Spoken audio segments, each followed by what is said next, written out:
I want to answer this guy's comment real quick. I'm not asking, a ton of money for the truck because there's a lot of things wrong with it. Yes, I know it has a utility bed and the Kelly Blue Book price is just with a regular bed on it, but I'm just trying to be fair, trying to sell a truck. Yes, it has low miles, but there's just a lot of little things. Like the dent in the front bumper, there's a lot of scratches. There's this decal residue on the door and also on the back right there. There's also the little rust holes on the toolbox doors. Also, this door handle is kind of broken. It's unless you push forward and pull out on it, this almost wants to pop out.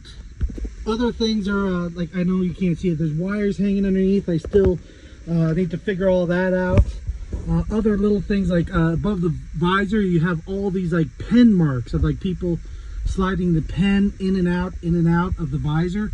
So all these pen marks, all this grease and dirt, from their hands and stuff. Also other things the stuff is rubbed off some of these buttons here on the radio. Same thing on the steering wheel. Also looked like some spilled coffee stains and stuff. Other sticker residue right there. See, all those things depreciate the value of a truck, so that's why I kind of did the fair offer or the fair price, because I need to just sell it quick. And I know the truck is not perfect. There's a lot of little things, even the key box, the key for the toolboxes, I don't have that. And so all these things a lot of people do not like. They don't want to spend $20,000 or $25,000 for a truck with all these little this damage, basically. Right now I don't have anything blowing through the vents, so it's basically very little. So there's it seems like I'm pretty sure there's a mouse nest in the heater box right in front of the AC core. So I got to try to clean out what I can, but right now there's barely anything coming out the vents. A little bit, but practically nothing. There's other things like the speaker behind me on the driver's side is blown out. So if you turn that up, it just wants to just buzz and crackle and pop. So that speaker is no good. And like I said, a lot of people hate all these little things wrong with a vehicle, especially for one this new, with low miles. So I know work trucks, they get beat up, they're not taken care of and stuff like that. It's that mentality, it's not my truck type deal. But for me to try to sell it to somebody, for them to use it for themselves or drive it or anything like that, I just don't want to be someone to screw somebody else over.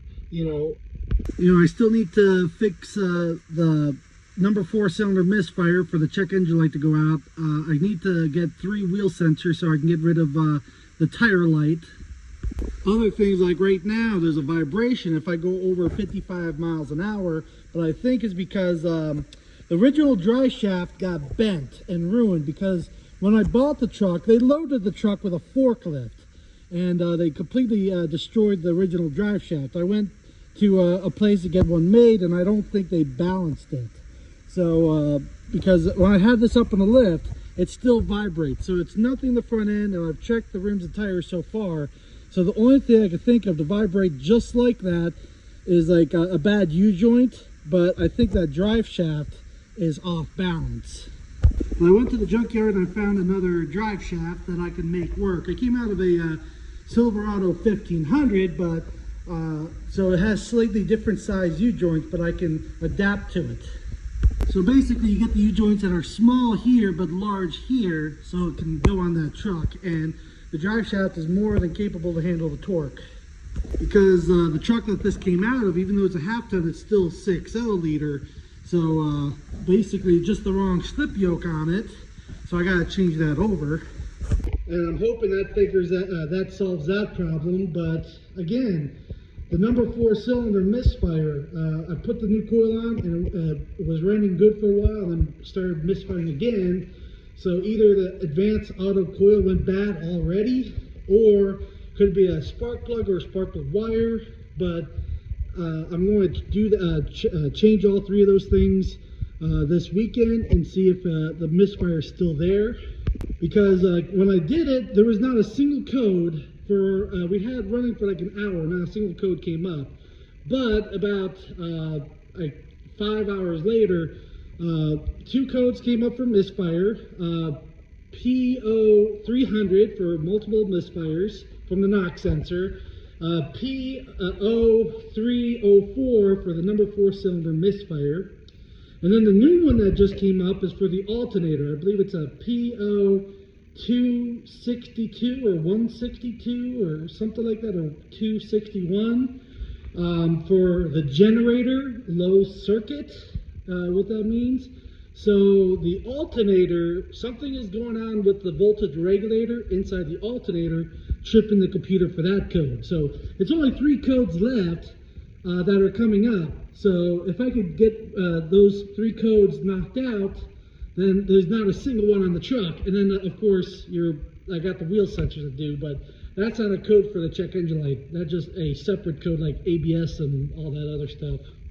But this is another reason why I don't like these newer vehicles. It's all electronics, you know, and it just irritates the crap out of me trying to figure out all this little stuff.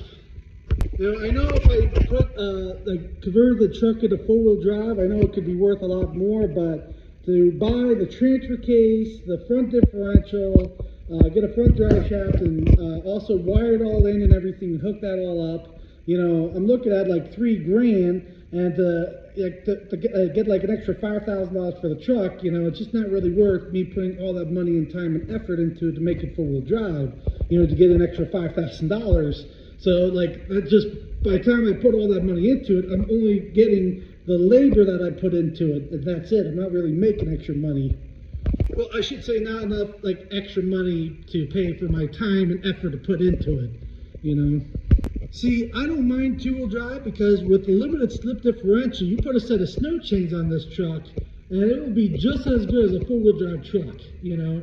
Already with the limited slip, it will go with a utility bed with tools in it, with the weight on it. This thing will usually go in more places than a regular 4-wheel drive pickup truck will right now with that limited slip differential and the weight. So a good set of snow set of tires and you're good to go for the winter.